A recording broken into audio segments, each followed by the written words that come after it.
അവധിക്ക് നാട്ടിൽ പോയി തിരിച്ചെത്തുന്ന വീട്ടുജോലിക്കാരെ സൗദി വിമാനത്താവളങ്ങളിൽ സ്വീകരിക്കേണ്ട പൂർണ്ണ ഉത്തരവാദിത്തം തൊഴിലുടമകൾക്കാണെന്ന് മാനവ വിഭവശേഷി സാമൂഹിക വികസന മന്ത്രാലയത്തിന് കീഴിലുള്ള മുസ്നദ് പ്ലാറ്റ്ഫോം അറിയിച്ചു.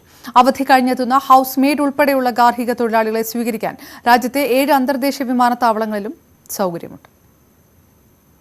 റിയാദ് കിങ് ഖാലിദ് വിമാനത്താവളം, ദമാം കിങ് ഫഹദ് വിമാനത്താവളം, ഖസീമിലെ അമീർ നായിഫ് വിമാനത്താവളം, മദീനയിലെ അമീർ മുഹമ്മദ് വിമാനത്താവളം എന്നിവ കൂടാതെ ഹായിൽ, അൽ അഹിസ, അബഹാദ് അന്താരാഷ്ട്ര വിമാനത്താവളങ്ങളിലും ഈ സൗകര്യമുണ്ടെന്ന് മുസ്നദ് വ്യക്തമാക്കി. ഗാർഹിക തൊഴിലാളികളെ വിമാനത്താവളങ്ങളിൽ നിന്ന് നേരിട്ട് സ്വീകരിക്കുവാൻ തൊഴിലുടമകൾ ബാധ്യസ്ഥരാണെന്നും മുസ്നദ് അറിയിച്ചു.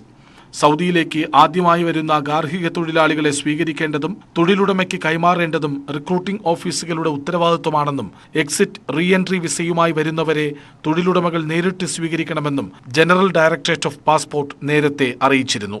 News 18 Riyadh.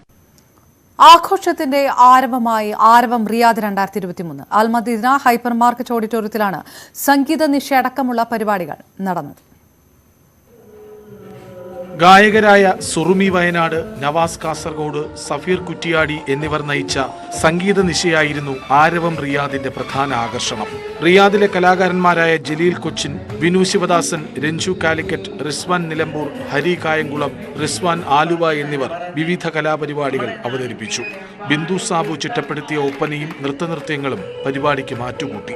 ഇരുകാലുകൾക്കും സ്വാധീനമില്ലാഞ്ഞിട്ടും ആത്മവിശ്വാസം കൊണ്ടും പ്രിയപ്പെട്ട കൂട്ടുകാരുടെ പിന്തുണ കൊണ്ടും വെല്ലുവിളികളെ മറികടക്കുന്ന അലിഫ് മുഹമ്മദ് ചടങ്ങിൽ മുഖ്യാതിഥിയായിരുന്നു. വൈസ് ചെയർമാൻ ഡൊമിനിക് സാവിയോ ചടങ്ങിന് സ്വാഗതം ആശംസിച്ചു. കൺവീനർ സജീദ് സമദ് നന്ദി പറഞ്ഞു. സജിൻ നിഷാൻ അവതാരകനായി. News 18 Riyadh.